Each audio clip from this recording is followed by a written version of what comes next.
ko'tarib qo'yilgan. Bu pastkamda tushadi. Agar qo'chqor boqmoqchi bo'lsa, bo'linib qo'yilaveradi. Haligi isrofgarchilik bo'lmaydi. Mana sheylarga bo'lmasa, polni hashay bo'lib ketadi, uvol bo'ladi. 40 sm turpoqni olib tashlab, o'zimizni mayda shibonkadan tashlab turib, akalar bitta baho berib qo'ying. Mana bu akalar, mana bu. Hurmatli tomoshabinlar, mana kadr ortiga o'tib olamiz, chunki to'liq ma'lumotlarni mana shu akamiz bilan to'liq yoritib o'tamiz. Mana shunaqa qo'yxonani akalar sizlarga to'liq ma'lumotlarni birinchi o'rinda qo'yxonani akalar mana shu proyektini qanday holatda qilingan, akalar nimaga moslangan, hozir to'liq sizlarga ko'rsatib o'tib ketamiz. Bo'lmasam akalar bir boshqatdan boshlaymiz. Yaxshilab e'tibor bilan ko'rasizlar. Saidullo aka, endi bu qo'yxonamizni qarang. Hop.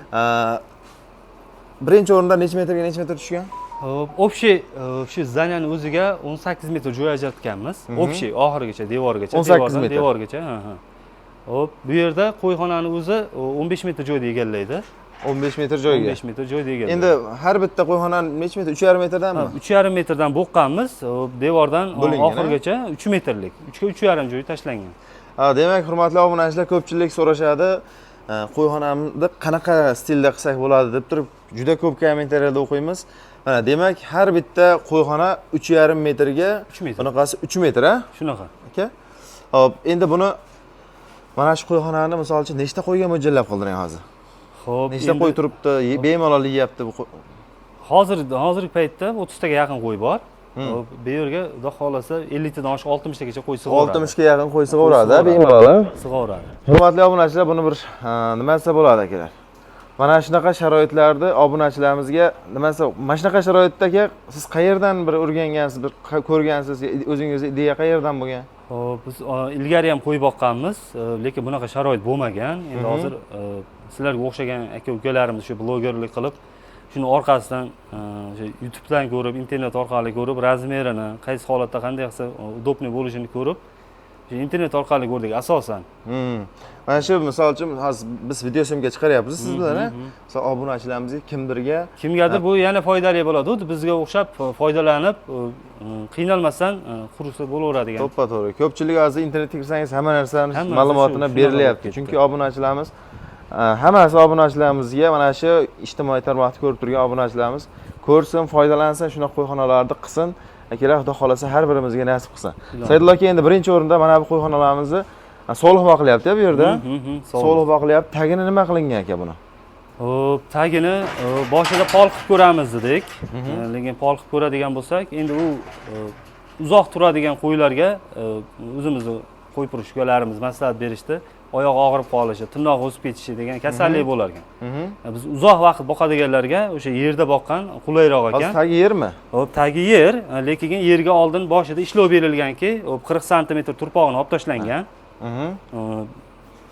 40 sm turpoqni olib tashlab, o'zimizni mayda shibonkadan tashlab turib, keyin ustidan yengil vibrator berganmiz turpoq tashab. Bosilgan. Ana deganimki, qishda siydigi boshqasi singib ketish uchun. Tagi quruq turish uchun. Demak, hozir 40 sm olib tashlayapsiz, ustiga shibonka tashab turib, trombob qilib, namlikni shimib ketish uchun. Ustiga yana turpoq tashlagan, ha? Ustidan yengil turpoq tashab, vibrator solib qo'yilganligi, kakalab chiqarib olmasin. Demak, bu hozir sovuqqa ham, qo'chqorga ham mos tushadi. Juda, Demak, mos tushadi. Hurmatli obunachilarimiz, mana tagini ko'pchilik obunachilarimiz nima qilaylik ekan deb so'rashadi aka. Mana hozir mana bu taglarni ko'rib turibsizlar mana. O'zi qo'ydi o'zini go'ngi bilan mashq holatda turadi, lekin buni tozalanadimi, tozalanmaydimi? Yo'q, hozir orcha ko'tarilgan yo'q, tozalaymiz. Xudo xolsa, shu qachondir shu qo'ylarga juda agar halaqat ko'tarilib ketsa, tozalasa bo'laveradi bemalol. Aka, lekin qo'yxonani zo'r qilibsiz. Mana bu reshetkalaringiz ham pastga tushadi, qo'y bo'linadi, shunda. Tushadi. Mana. Akalar, bu misol uchun sovliq boqilyapti bu yerda ko'tarib qo'yilgan. Bu pastkamda tushadi. Agar qo'chqor boqmoqchi bo'lsa, bo'linib qo'yilaveradi. Bo'linib qo'yilaveradi, отдельно bo'ladi. Lekin gap yo'q lekin. Mana. Sovliqqa keng joy bo'lsa yaxshi deyishganiga ko'tarib qo'yganmiz. Hop, aka, mana bu birinchi o'rinda obunachilarimiz ko'p so'rashayotgan, oxiri nechi bo'lish kerak, ichi qanaqa bo'lish kerak, tashqi tomonda qanaqa bo'lish kerak. Mana shu qo'lingizda metr turibdi. Bitta metrlab qo'yaylik. Aka, qarang. Va ichi nima mahsulotdan ishlatilgan? Temirli? Ichi o'sha konteynerdan, o'sha akalarimiz tayyor iyilgan holatda olib kelishyapti. Har xil razmeri bo'lar ekan, 30ligi, 40ligi, 70ligi bo'lar ekan. Bu nechchiligi? Bu 50ligini olganmiz. Hop, o'sha hozir iyilish bilan 55 bo'lyapti. Ichi 50 qoladi pashti. Oraliga. Sal kengroq qo'yganmiz, xashak-xushak bu yoqqa sochilmasligi uchun. Lekin sal bu tomonga suyuqroq qilingan. Suyruq qilingan, o'sha qo'y bir-biridan talashib, qizg'anib yegan taqdirda ham bu yoqqa xashak to'kilmas uchun old tomonsa balandroq qilingan. Hop, bu qo'y tomon turadigan joy balandligi necha? Balandligi o'sha yangi holatida 65 mi tashlangan.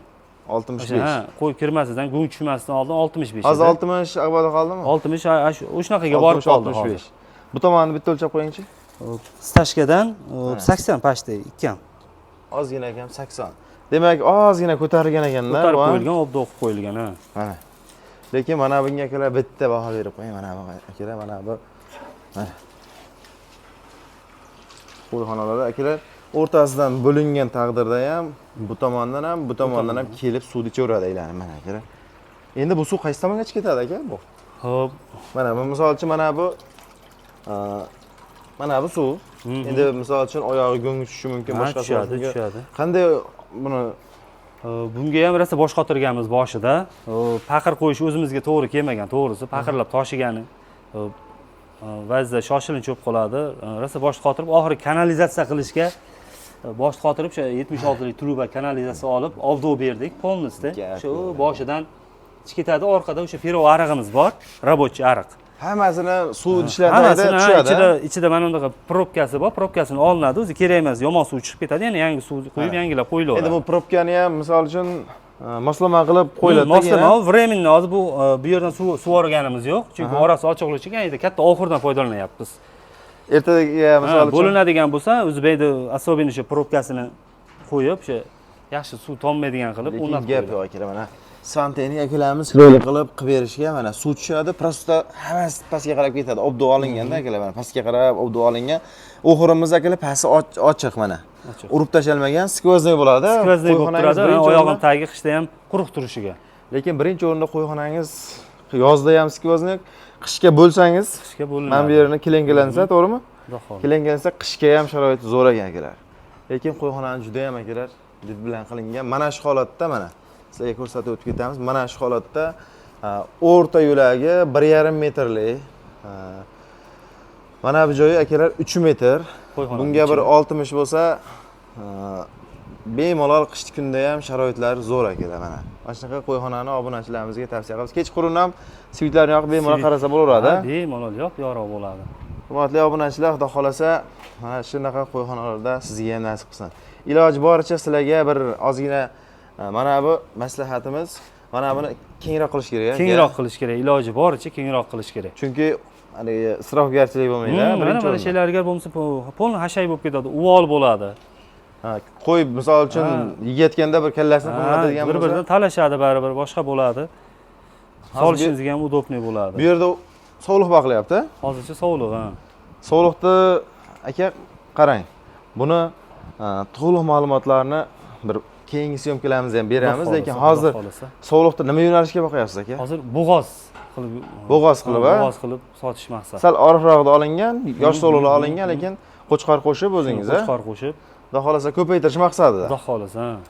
Hurmatli tomoshabinlar, xudo xolasa mana bu video syomkamizni keyingi ikkinchi qismida hozir biz buni bo'lib keyingi qismlarida akalar sizlarga buni qanday boqilyapti, necha mahal qaralyapti, to'liq ma'lumotlarni beramiz, chunki vaqtimiz akalar ozgina chegaralangan.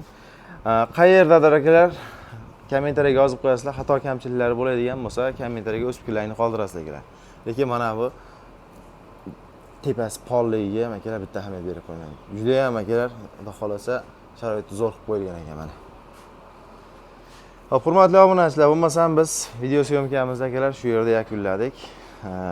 Sizga ham, bizga ham nasib qilsa inshaalloh keyingi syomkalarimizda ko'rishguncha deb qolamiz. Sog' bo'linglar, salomat bo'linglar.